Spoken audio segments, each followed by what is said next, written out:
भगवान परशुराम विष्णु के ऐसे अवतार थे जिन्होंने जन्म लेने के पश्चात भगवान विष्णु के बाद वाले अवतारों के समय भी अपना योगदान दिया।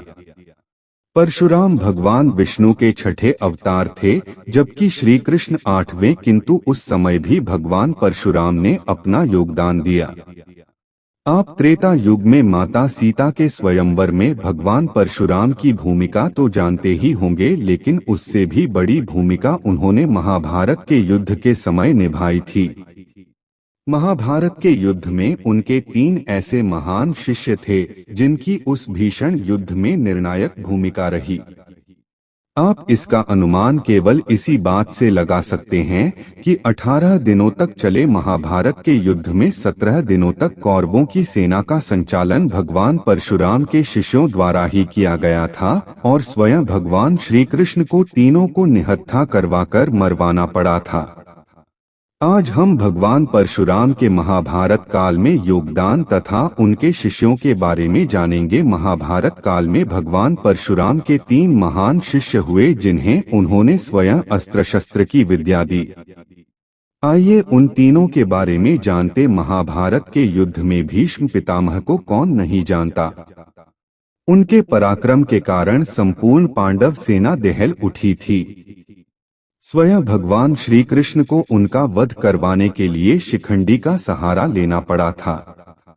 भीष्म इतने ज्यादा पराक्रमी थे कि उन्होंने भगवान श्री कृष्ण को अपनी प्रतिज्ञा तोड़कर अस्त्र उठाने पर विवश कर दिया था।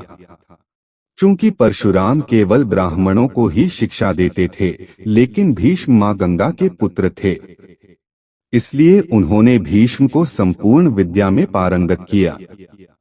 एक बार परशुराम का अपने ही शिष्य भीष्म से भी युद्ध हुआ था, लेकिन इसमें कोई भी परास्त नहीं हो सका था। यह युद्ध काशी की राजकुमारी अंबा को न्याय दिलवाने के लिए लड़ा गया था। चूंकि परशुराम स्वयं भगवान थे तथा भीष्म को इच्छा मृत्यु का वरदान था, इसलिए अंत में देवताओं के द्वारा दोनों के बीच युद्ध को समाप्त करवाया गया था। स्वयं पांडवों तथा कौरवों को अस्त्र शस्त्र की विद्या प्रदान करने वाले गुरु द्रोणाचार्य की शिक्षा भी भगवान परशुराम के द्वारा हुई थी।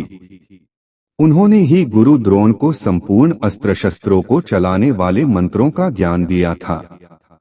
इसके पश्चात ही गुरु द्रोणाचार्य ने 5 पांडवों तथा 100 कौरवों को शिक्षा प्रदान की थी। स्वयं गुरु द्रोणाचार्य का भी कुरुक्षेत्र की भूमि में वध करना असंभव था। इसके लिए श्री कृष्ण से छल से उनके पुत्र अश्वत्थामा की मृत्यु का षड्यंत्र रचा और उसी के पश्चात गुरु द्रोणाचार्य का वध हो सका था। कर्ण कुंती का पुत्र और एक क्षत्रिय था, लेकिन विपरीत परिस्थितियों के कारण कुंती ने जन्म के समय ही उसका त्याग कर दिया था। इस कारण उसका पालन पोषण एक सूत के घर हुआ था। कर्ण के अंदर भी अस्त्र शस्त्रों की शिक्षा प्राप्त करके विश्व का महान योद्धा बनने की चाह थी। इसके लिए उसने कई गुरुओं से याचना की, लेकिन सूत पुत्र होने के कारण उसे नकार दिया गया। अंत में वह भगवान परशुराम के पास गया तथा असत्य कहा कि वह एक ब्राह्मण है। कर्ण ने ब्राह्मण वेशभूषा धारण की तथा भगवान परशुराम से शिक्षा प्राप्त की। एक दिन जब भगवान परशुराम को कर्ण के क्षत्रिय होने का ज्ञान हुआ, तब उन्होंने उसे श्राप दिया कि जब उसे अपनी विद्या की सबसे ज्यादा आवश्यकता होगी तब वह उसे भूल जाएगा। यही श्राप महाभारत के युद्ध में उसकी मृत्यु का कारण बना था।